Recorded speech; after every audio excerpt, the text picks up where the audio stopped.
Olá pessoal, seja muito bem-vindo, muito bem-vinda à nossa live de revisão da Polícia Civil do Estado de São Paulo. O professor selecionou questões do último certame para revisar assuntos que podem ser cobrados na sua prova.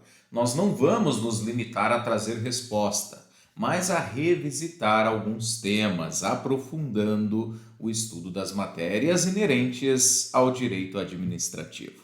Vamos lá então?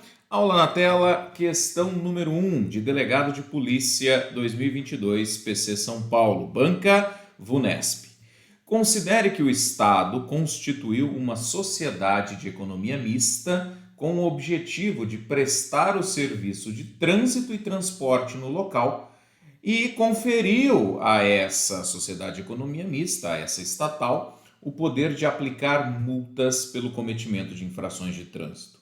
Tendo por base a situação hipotética, a teoria do poder de polícia, eu acrescentaria, a teoria do ciclo de polícia e a jurisprudência do STF, assinale a correta. Então ele está perguntando aqui, você vai observar se é possível ou não essa delegação, notadamente o poder de aplicar sanções. E aí nós temos o tema 532 do STF, tema 532, que diz: é constitucional a delegação do poder de polícia por meio de lei a pessoas jurídicas de direito privado, integrantes da administração pública indireta de capital social majoritariamente público, que prestem exclusivamente serviço público de atuação própria do Estado e em regime não concorrencial.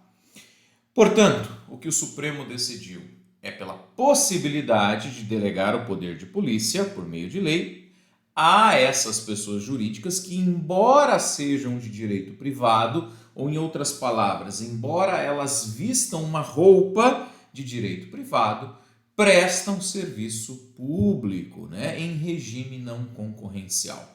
A conclusão do Supremo é muito clara. Não importa tanto a roupa, mas a forma como o serviço é prestado. Em regime não concorrencial, o que significa? Que essa estatal não está no mercado, ela não está concorrendo com outras empresas no setor privado, como por exemplo os bancos públicos. Banco do Brasil, Caixa Econômica e tantos outros, Banco do Nordeste, BRB, concorrem no mercado privado. Aqui não. Aqui, embora seja uma pessoa jurídica de direito privado, embora seja uma estatal, ela presta serviço público de atuação própria do Estado e não concorre com ninguém. Então é possível? Sim, é possível essa delegação. O que eu chamo a atenção é o acórdão, o acórdão promulgado pelo Supremo Tribunal Federal a partir aqui do item 2. O poder de polícia significa toda e qualquer ação restritiva do Estado em relação aos direitos individuais. Você que vai fazer um concurso para a Polícia Civil deve se recordar que nós não confundimos poder de polícia administrativa com polícia judiciária. São coisas diferentes. A polícia judiciária visa a apuração dos delitos, das infrações penais e de sua autoria. O poder de polícia é essa ação restritiva estatal em relação aos direitos e liberdades individuais, com fundamento lá no artigo 78 do Código Tributário Nacional.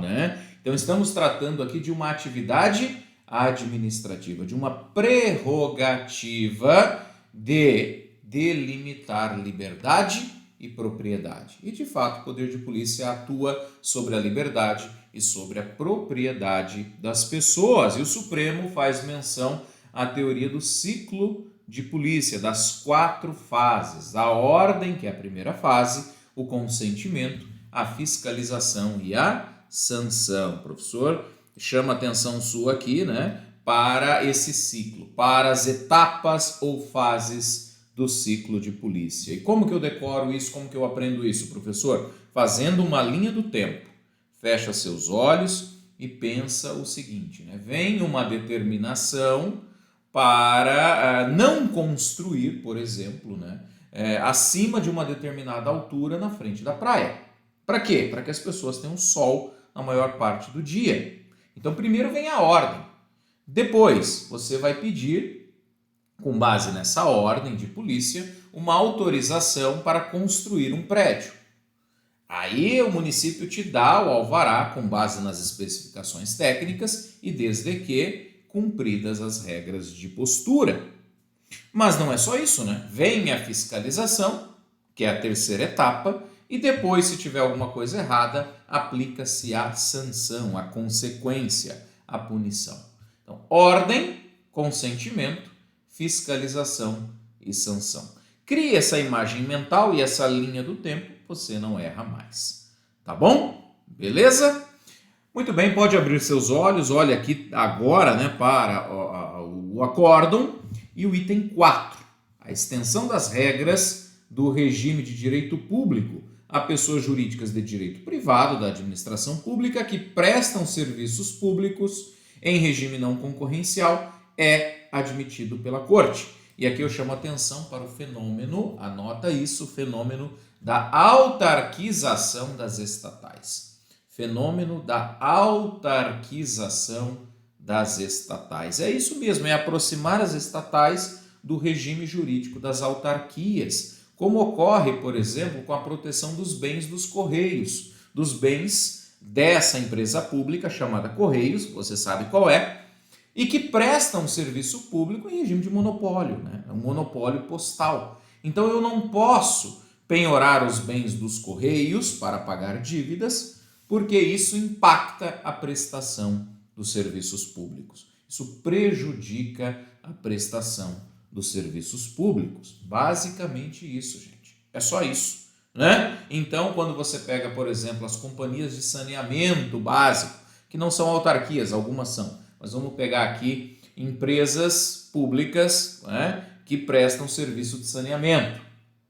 Sanepar, por exemplo, né? Sanepar, aqui no Paraná, ela atua em regime não concorrencial, né? Ela atua em regime não concorrencial. Então, há essa extensão das regras de direito público a pessoas jurídicas que, embora vistam uma roupa de direito privado, prestam serviços públicos. No caso da Sanepar, da Sabesp, é o saneamento, água e saneamento, né? Esse fenômeno, protegendo as estatais que prestam serviços públicos, é conhecido como autarquização das estatais. Anota isso que pode cair na tua prova.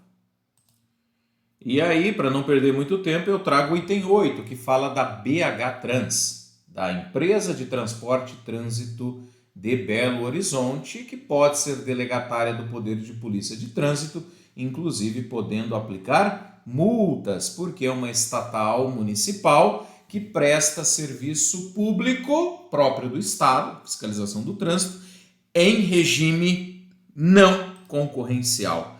Em regime não concorrencial. Está aqui, policiamento do trânsito de Belo Horizonte. E é claro, né, essa delegação do poder de polícia não abrange a ordem, porque a ordem é o preceito legal básico, como ensina o professor Diogo de Figueiredo Moreira Neto, né? E o Supremo cita o professor Diogo Moreira Neto no acórdão, a ordem e o preceito legal básico. Está ali adstrita a chamada reserva constitucional, artigo 5º, inciso 2, tudo bem? Então, a ordem de polícia você não vai delegar, né? Mas, por exemplo, a fiscalização é possível ser delegada, né? Incluindo, inclusive, a sanção. E aí vem, o Supremo fala da teoria do ciclo de polícia e cita a indelegabilidade do que havia na doutrina anterior do ciclo, mas a evolução dessa teoria. E com isso, pessoal, já concluindo aqui essa parte da aula, nós temos no acórdão, no corpo do acórdão, a única fase indelegável absolutamente, a ordem de polícia, ou seja, a função legislativa. Os demais elementos, os demais ciclos, né, ou as demais fases desse ciclo de polícia podem ser delegados. Então, consentimento pode? Sim. Fiscalização? Também. Aplicação das sanções? Também. Qual que não pode ser delegada? A ordem de polícia, porque é inerente à função legislativa. Isso já caiu em concursos jurídicos em 2023, 2022. Então, aqui para a nossa questão, pode ou não pode? Sabemos que sim, que pode, né? A condição é que o serviço seja prestado de forma não concorrencial.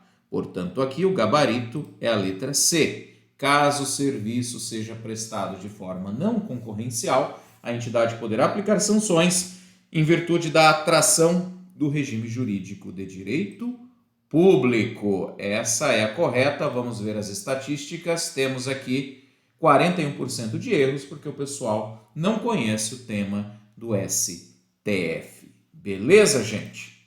Tranquilos, tranquilas? Vamos seguir então. Questão de número 2, responsabilidade civil do Estado. Interessantíssima essa pergunta, porque embora ela traga várias teorias, a questão perguntou a letra da Constituição, notadamente o artigo 37, parágrafo 6º, que contempla, que consagra a teoria do risco administrativo. Olha só.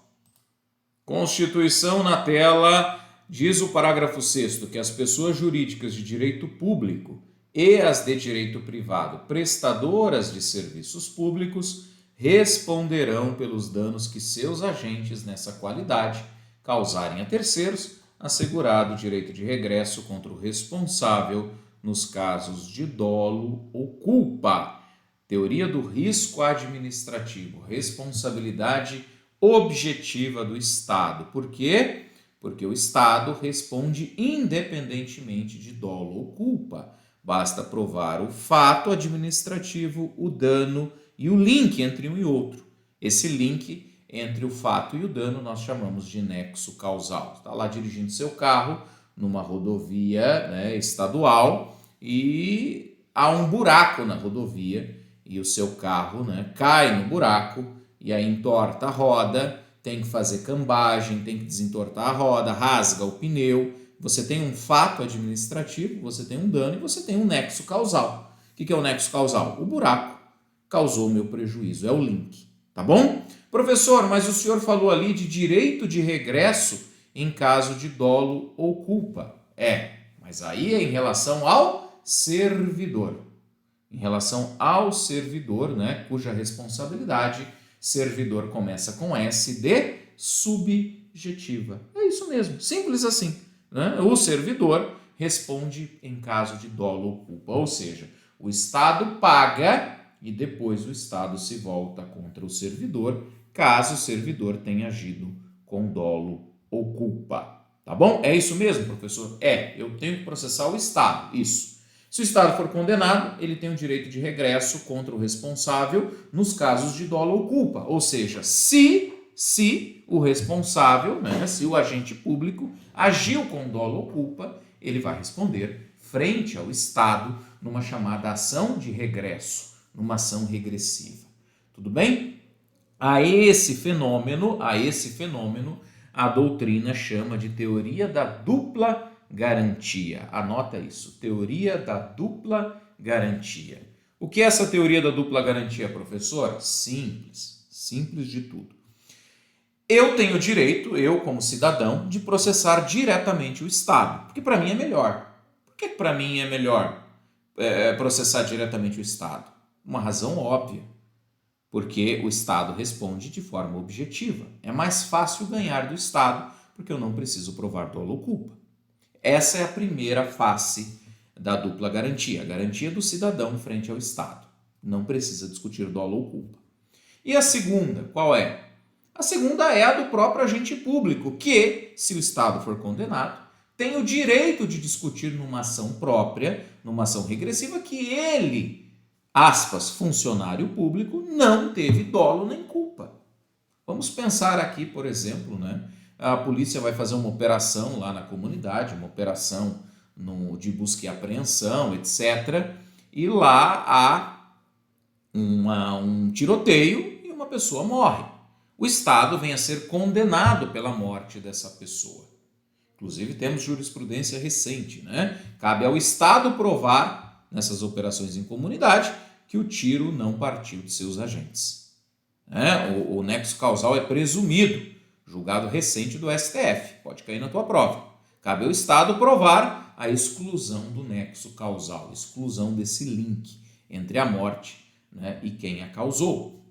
O Estado vai ter que provar que não foi ele, que não foram seus agentes. Mas vamos supor que o Estado não consiga fazer essa prova e venha a ser condenado a indenizar a família dessa pessoa que morreu na operação policial.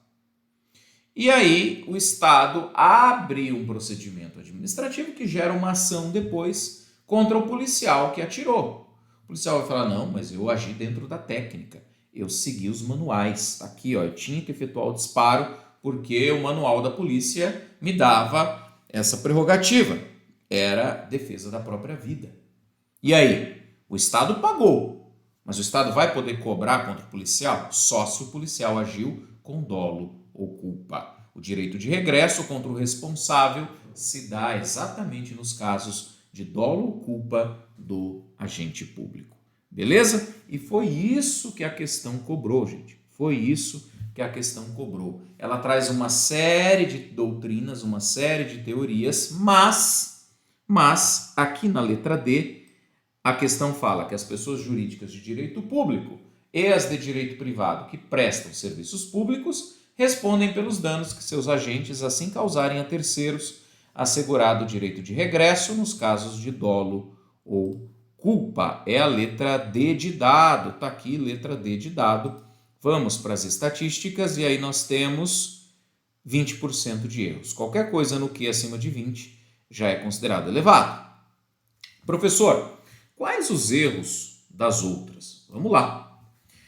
Letra A. A soberania estatal, assegurada na Carta Constitucional de 88, impede que o ente seja responsabilizado por danos causados ao país, permitindo apenas a responsabilização por danos causados a nações estrangeiras. Misericórdia, né? Quem assinalou essa daí, por favor, volte a estudar a matéria. Não tem nada a ver, né, gente? A Constituição impede que o Estado seja responsabilizado por danos causados aos cidadãos? Muito pelo contrário. Muito pelo contrário. O artigo 37, parágrafo 6º, consagra a teoria do risco administrativo. A partir do momento em que o Estado assume funções, inclusive gerenciais da sociedade, caso ele, nesse exercício, cause dano a outrem, cause dano a alguém, ele tem que indenizar. B. A responsabilidade do Estado prescinde. O que é prescinde? Dispensa. Aqui ele pegou no português, né? O que é prescindir?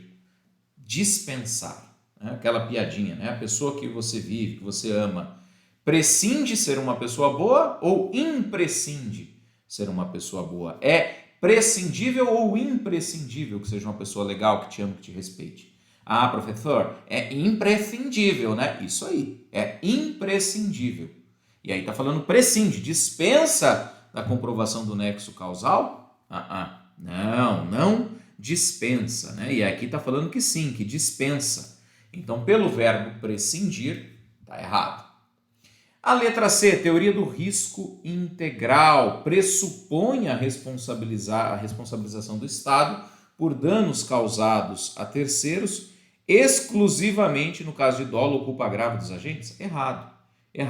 A teoria do risco integral afasta as excludentes de responsabilidade, como, por exemplo, DPVAT, danos nucleares, acidentes, causados por danos terroristas em aeronaves comerciais brasileiras, ainda a responsabilidade ambiental do Estado, são hipóteses que a doutrina traz de risco integral, porque ela tira as excludentes.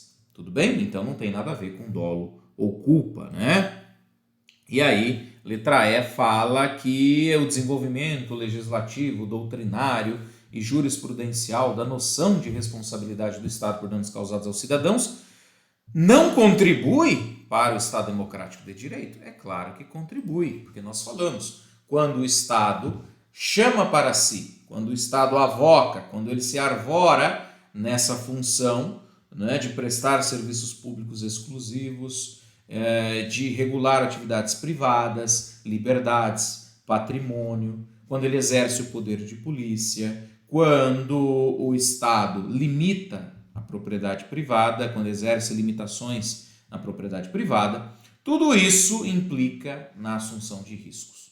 E aí, quando causa dano, tem que indenizar. Beleza? Letra D de dado.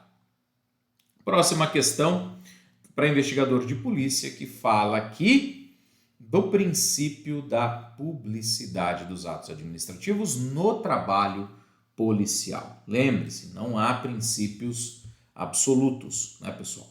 Não há princípios absolutos, principalmente aqui no trabalho policial, que requer, a questão diz isso, momentos de discrição e cuidado com as informações que devem ser mantidas sob sigilo para o interesse das investigações criminais. Considerando os princípios constitucionais da administração pública, é correto afirmar que esse princípio, né, no âmbito da Polícia Civil. Então vamos lá, no âmbito da Polícia Civil. Letra A, a preservação do sigilo de informações bancárias transferidas à Polícia Civil por instituição financeira em decorrência de decisão judicial é contrária ao princípio da publicidade? Errado, não é contrária, é consentânea, é favorável ao princípio da publicidade, não contrária. Por quê? Porque a publicidade, o princípio da publicidade, ele tem nuances, ele tem exceções, você não vai dar publicidade tudo, né? Ah, professor, então vai ter uma operação lá, o jornal me perguntou se eu vou para a operação, eu não posso falar que vou, né? Eu não posso falar que vai ter operação, né? Claro que não pode falar. Por quê? Porque senão vai colocar em risco, né, todo o êxito da operação, caso essa notícia chegue antes à imprensa. Trabalha primeiro, mostra o resultado depois. E de que forma isso está na Constituição? Vou mostrar para você, olha só. Artigo 5º, inciso 60 da Constituição, não é isso? Artigo 5º, 60 da Constituição. A lei pode, quando diz só pode, é porque pode restringir a publicidade dos atos processuais quando a defesa da intimidade ou o interesse social o exigirem. Nesse caso, nós temos informações sigilosas, nós temos informações acobertadas pelo sigilo fiscal. Olha aqui na questão.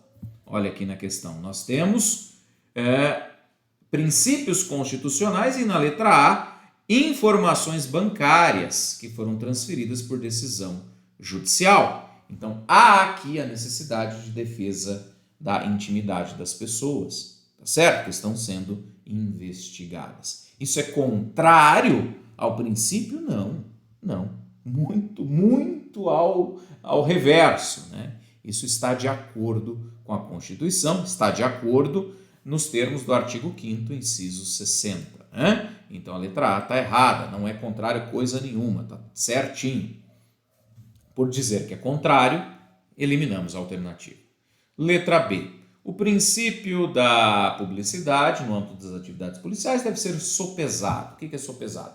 Né? Aquilatado, deve ser considerado também em relação a outros princípios e garantias fundamentais, como a garantia da privacidade e sigilo da correspondência e também ao princípio da legalidade. Está dizendo aí, pessoal, que o princípio da publicidade deve ser sopesado com outros princípios, não é verdade? Como, por exemplo, o sigilo da correspondência e a legalidade administrativa. Está certinho, não há princípios absolutos, um princípio não é mais importante que o outro, tá bom? E sim, a publicidade deve ser considerada também em relação a outros princípios. Vamos ver aqui nas estatísticas, ficou a letra B e incríveis 30% dos alunos erraram. Quais os erros das demais? Vamos ver. Letra C. O princípio constitucional da publicidade justifica a transferência de informações sensíveis sobre investigações policiais a jornalistas. Até comentava, né? É claro que não. É claro. Mas se eles estiverem cadastrados, isso aqui é o canto da sereia. Tem nada a ver, está cadastrado ou não, a informação não pode ser repassada. Letra D, o princípio constitucional da discrição no âmbito das atividades policiais refere-se aos atos não vinculados pela lei, para os quais é livre a avaliação do mérito e oportunidade. Não, não é livre. O princípio da discrição administrativa estabelece uma margem de liberdade. Uma margem de liberdade.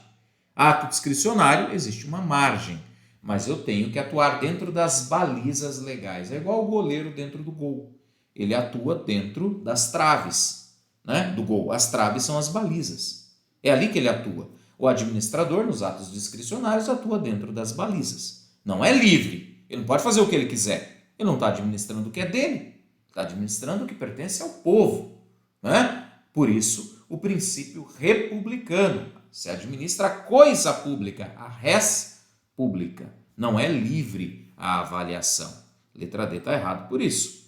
E letra E, o princípio da eficiência requer o compartilhamento de informações protegidas por sigilo com outros órgãos policiais e de inteligência, e aqui o problema, sendo despicienda, olha, novamente o português, né? Despiciendo é a mesma coisa que desnecessário. É desnecessária a prévia autorização judicial e legal específica? Não, é necessária a prévia autorização judicial para que esses dados sejam compartilhados, para que essas informações possam ser compartilhadas com outros órgãos policiais. O que o delegado faz? Ele pede ao juiz para compartilhar informações sigilosas com órgãos de inteligência. Aí o juiz que decide. Se o juiz autorizar, beleza. Se o juiz negar, não podem ser compartilhadas. É desnecessária? É despicienda a prévia autorização judicial? Claro que não, ela é necessária. Ela é necessária. Portanto, ficou aqui a letra B de bola. Letra B de bola, tá bom? Vamos para a próxima aqui, que trata da polícia como instituição de controle social, e que possui 3 funções principais. Uma função administrativa, uma função investigativa e uma função judiciária. E aí ele pergunta qual dessas polícias faz ciclo completo. E ela já traz as atribuições. Qual dessas polícias tem função administrativa, função investigativa e função judiciária? Vamos lá. Guarda municipal tecnicamente é polícia? Não. Não. Guarda municipal tecnicamente não é polícia. Tá bom? Guarda municipal tecnicamente não é polícia, porque o objetivo da guarda municipal é proteger o patrimônio do município. Ela pode até colaborar, né, em atividades realizadas por outras polícias, mas ela não é polícia, né, e não é ciclo completo. Tanto que nem o nome polícia ela tem. É guarda, não é polícia. Lembre-se disso. Só sublinhando que recentemente o Supremo Tribunal Federal decidiu pela constitucionalidade da lei que trata das guardas municipais. Eu vou colocar aqui para você, olha só. Tá aqui, gente, esse tema pode cair na sua prova porque é muito recente, é de 10 de julho de 2023. 10 de julho de 2023, por meio do qual o plenário do Supremo Tribunal Federal declara constitucional o Estatuto Geral das Guardas Municipais. Está aqui, ó. STF valida Estatuto Geral das Guardas Municipais. O que você vai fazer? Você vai colocar no seu browser essa frase e ele já vai te dar a notícia. Para o plenário, a norma estabelece parâmetros gerais e não compromete a autonomia dos municípios. Essa norma foi questionada, né, no Supremo Tribunal Federal e, em decisão unânime, o STF declarou constitucional o Estatuto Geral das Guardas. Isso foi objeto da ADI 5780 em relação à Lei Federal 13.022 de 2014. Tá bom? Em relação à Lei 13.022 de 2014, que atribui inclusive função de fiscalização de trânsito aos guardas municipais, né? E aí o Supremo fala isso pode sim, né? Pode ser amplamente desempenhado, inclusive o poder de polícia de trânsito. Olha, uma boa questão para a tua prova, né? Guarda municipal pode realizar o poder de polícia de trânsito? Pode sim, né? Pode sim. Não há impedimento, diz o Supremo, para que a Guarda Municipal exerça funções adicionais às previstas constitucionalmente, como a fiscalização de trânsito. Tá certo? Esse é o ponto nodal aqui da questão. Mas, voltando à nossa pergunta, nós temos uma polícia que realiza ciclo completo: funções administrativas, funções investigativas e funções judiciárias. Qual é? Polícia Federal. Por que a Polícia Federal? Ela emite passaporte, ela emite, por exemplo, registro e porte de arma de fogo, ela exerce as funções de polícia marítima, aeroportuária, de fronteiras. Então, tem várias questões administrativas inerentes à Polícia Federal. Ela investiga crimes, né, aspas, crimes federais, e, evidentemente, que isso inclui também a atividade de polícia judiciária. Portanto, a Polícia Federal é, sim, um órgão policial de ciclo completo. Tá aqui, letra C, PF é órgão policial de ciclo completo. Qual o erro ou quais os erros das demais? Letra A, Guarda Municipal é órgão de ciclo completo? Não, Guarda Municipal não investiga, né? Guarda Municipal nem tem poder de polícia propriamente dito. As polícias penais possuem atribuições de polícia judiciária? Também não. Polícia Penal cuida lá da segurança dos presídios, do transporte de presos, custódia de presos. Letra D, Polícia Militar tem atribuição de apurar a autoria e materialidade de crime comum? Não. PM não tem essa atribuição de apurar crime comum, apenas crimes militares. Polícia Civil possui atribuição de polícia ostensiva? Também não. Polícia Civil não possui atribuição de polícia ostensiva, ficou só a letra C. Vamos ver aqui nas estatísticas. Nós temos 24, quase 25% de erros, é um número alto. Questão de número 5, pessoal, vamos lá. O que ela cobra? Poder de polícia. Mais uma vez esse tema, né? Diz a letra A. Alternativa A. O fundamento jurídico para o exercício do poder de polícia é o princípio da preponderância do interesse público sobre o particular, que dá à administração uma posição de hegemonia sobre os administrados. O que a gente estuda no direito administrativo? As duas pedras de toque: supremacia e indisponibilidade do interesse público. Por quê? O interesse público prepondera sobre o particular. Não é verdade? Vamos pensar aqui na construção de um presídio em uma determinada região. Se você fizer uma pesquisa com essas pessoas que vão ser afetadas pela construção do presídio, vai lá um município pequeno no interior de São Paulo, a região ali dos presidentes, né? Presidente Bernardes, Venceslau, Presidente Prudente, enfim. Se você fizer uma pesquisa ali, você quer mais presídios? Possivelmente as pessoas vão dizer que não. Há uma resistência natural das pessoas à construção de presídios. Ponto. Mas há o interesse público, de segurança pública de todo o estado de São Paulo, que diz: é melhor que esses presídios, principalmente de segurança máxima, fiquem longe da capital, para diminuir a liderança, né, das facções criminosas, para, enfim, ter um controle mais efetivo sobre a população carcerária, etc.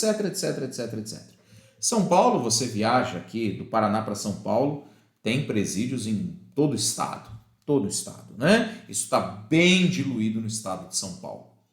E por quê que o estado tem o direito de construir um presídio conforme as suas necessidades? Justamente pela preponderância do interesse público frente ao interesse particular. É como se o interesse público estivesse lá no tablado, né, de uma sala de aula, está lá o professor, está lá o interesse público, e está lá o cidadão no taco, né, no piso, uma relação vertical. O Estado pode muito, ele não pode tudo, mas ele pode muito. Tá bom? Então há essa posição de superioridade? Há. A banca usou a palavra hegemonia, né? Essa palavra é criticada, mas há sim a preponderância do interesse público sobre o interesse particular. O interesse público prepondera sobre o interesse particular. Beleza? Tudo bem, gente? Então temos aqui na letra A e 52% erraram. Olha só, vou voltar de novo. A maioria errou essa questão. A maioria errou essa questão, provavelmente pelo termo hegemonia, né? Mas é uma preponderância. Há o sentido de hegemonia porque prepondera sobre o interesse particular. O interesse público prepondera sobre o interesse particular. E também a gente conseguiria acertar essa questão por eliminação, eliminando erros das outras alternativas. Vamos ver? Letra B. São exemplos de atos de polícia administrativa, fiscalizadora, dissolução de uma reunião subversiva e fechamento de um estabelecimento comercial aberto sem observância das regras sanitárias. Bom, a questão sanitária tudo bem, mas a dissolução da reunião não. Né? Isso aí é uma ilegalidade. Subversiva, né? Isso aí é uma ilegalidade, tá bom? Isso aí não é polícia administrativa, isso é uma ilegalidade. Essa palavra subversiva aqui, ela é rechaçada pela Constituição que consagra o direito de reunião, tá bom? Com aquelas exceções lá, mas não se encaixam aqui. B, eliminamos letra C. No tocante aos atributos do poder de polícia, pode-se dizer que são vinculados e que possuem a autoexecutoriedade e a coercibilidade. Bom, o poder de polícia ele tem uma margem de liberdade. A doutrina diz que ele é discricionário, que há uma margem de liberdade. Vai lá o fiscal autuar uma barraquinha, um food truck. Ele pode aplicar uma multa de 50, de 100, de 200, conforme a sua avaliação, conforme a avaliação do fiscal. É claro que é uma discricionariedade regrada, mas há uma margem de liberdade. Né? O produto está estragado, está muito estragado ou está só um pouquinho? O cheiro, o mau cheiro, é coisa velha demais ou é coisa de ontem? O óleo que está fritando o pastel é óleo requentado ou é óleo podre, estragado? Né? Que medida que eu vou adotar aqui? Há uma margem de liberdade. Tudo bem? Então, para a doutrina dominante, o poder de polícia tem uma margem de liberdade, sendo então plasmado pela discrição administrativa. Né? Ele tem uma margem, ele é discricionário nesse aspecto. Letra D. Os atos expressivos do poder público, dentre eles a polícia administrativa, podem ser delegados a particulares? Não. Particulares não posso delegar o poder de polícia. Você pode deixar o radar lá com o seu amigo, né? É policial lá do trânsito, chama o seu amigo e fala, eu tô cansado, agora eu vou dar uma descansada ali no carro, né? Na VTR, na viatura. Fica aí com o radar aí, tá? É assim que funciona e tal. Não, você não pode delegar o poder de polícia a particular. Vai responder um PAD se isso acontecer, né? É só o exemplo que eu trago aqui, meio tosco, mas para você entender. Letra E. A polícia administrativa repressiva pode ser exercida por meio de atos normativos, como regulamentos e portarias, que são disposições que delimitam a atividade do particular. Aí não é repressivo, aí é preventivo. Né? Você tem um regulamento, uma portaria, previne situações. Né? Além de serem atos normativos gerais e abstratos, não são voltados a um caso específico, mas para todo mundo, né? Isso é preventivo, isso não é repressivo. Repressivo seria uma autuação, né? Uma interdição de estabelecimento. Aí é algo específico para aquele caso, né? Específico para aquela situação. Não é o caso aqui, então a letra E está errada, ficamos com a letra A, seja por eliminação das demais, seja pelo fundamento da assertiva da letra A, que é a supremacia do interesse público sobre o interesse particular. Beleza? A saideira, pessoal, mais uma a respeito das autarquias, né? A respeito das autarquias. Artigo 37, 19 da Constituição Federal. Vou mostrar para você. Artigo 37, 19, olha só. Está aqui. Somente por lei específica se cria autarquia. Eu falo que é a sonoridade ia. Lei específica cria, a autarquia e autoriza a instituição de empresa pública, sociedade de economia mista e fundação. E no caso da fundação, ela precisa, além da lei específica, que a autoriza, de uma lei complementar, definindo as suas áreas de atuação. Então, a fundação exige 2 leis, uma lei específica autorizando a sua criação e uma complementar definindo as suas áreas de atuação. Fundação, lei complementar definindo áreas de atuação. Tudo bem? Então, lei específica cria autarquia. Esse inciso é importante. E a autarquia, ela pratica atos administrativos, ela celebra contratos administrativos, o seu pessoal é estatutário, tá bom? E ela visa a prestação de serviços públicos, tá certo? Como então nós temos aqui essas explicações, nós vamos lembrar disso que eu falei, que ela celebra contratos e esses contratos, né, gozam das prerrogativas das chamadas cláusulas exorbitantes, né, cláusulas extravagantes, cláusulas de privilégio, que você não encontra, né, no direito privado. Isso é inerente ao direito público, né, que é a cláusula do faraó, que eu falo, fiscalizar, né, aplicar sanções e todas as outras cláusulas exorbitantes que você conhece, lá, faraó. F de fiscalizar, A de aplicar sanções, R de rescindir unilateralmente, A de alterar unilateralmente e O de ocupar temporariamente. A cláusula do faraó: fiscalizar, aplicar sanções, rescindir, alterar e ocupar. Tá bom? É isso que a doutrina traz, como as cláusulas extravagantes, cláusulas de privilégio, cláusulas exorbitantes. Tudo bem? Portanto, aqui a correta é a letra B. Os contratos realizados pela autarquia seguem o regime jurídico administrativo, que é marcado pela supremacia e indisponibilidade do interesse público frente ao interesse particular e em relação ao qual há as prerrogativas das chamadas cláusulas exorbitantes. Portanto, aqui, letra B, nas estatísticas, 47% erraram. Impressionante. Por que erram?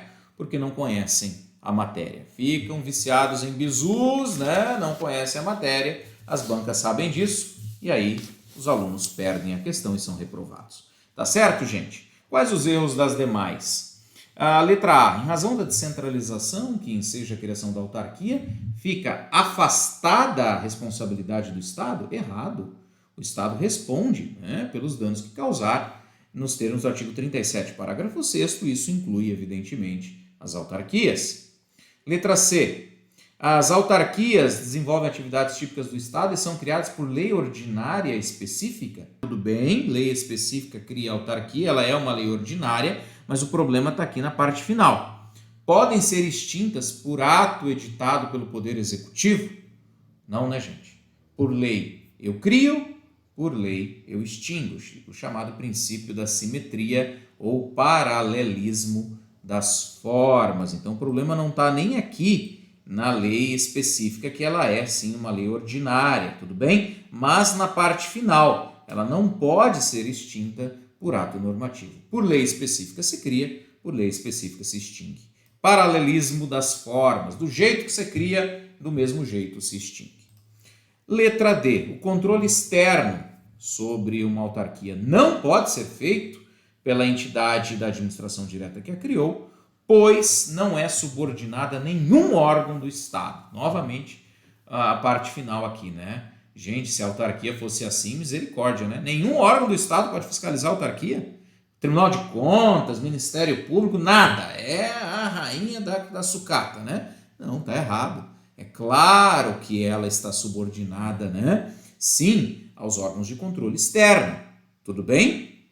A primeira parte, olha, não há controle, né, ali hierárquico, o controle é finalístico, é supervisão ministerial, beleza. Agora, falar que ela não é subordinada a nenhum órgão do Estado, aí é brincadeira, né?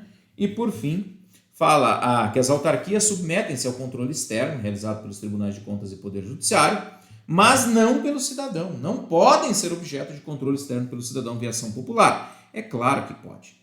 É claro que pode. A lei da ação popular autoriza o cidadão a questionar atos praticados pelas autarquias, né, contrários ali à moralidade, contrários, né, aos princípios da administração pública. Então, quando fala não podem ser objeto de controle externo popular, está equivocada. Beleza, gente? Então, cuidado com as questões que você vai resolver, né? Principalmente com o canto da sereia. Uma parte da questão está bonita, mas a outra parte está errada. Não existe questão meio certa. Não existe. Ou ela está toda redonda, ou ela é errada. Beleza? E com isso nós finalizamos esta live. Valeu, obrigado pela participação, uma excelente prova. Um abraço, tchau, tchau.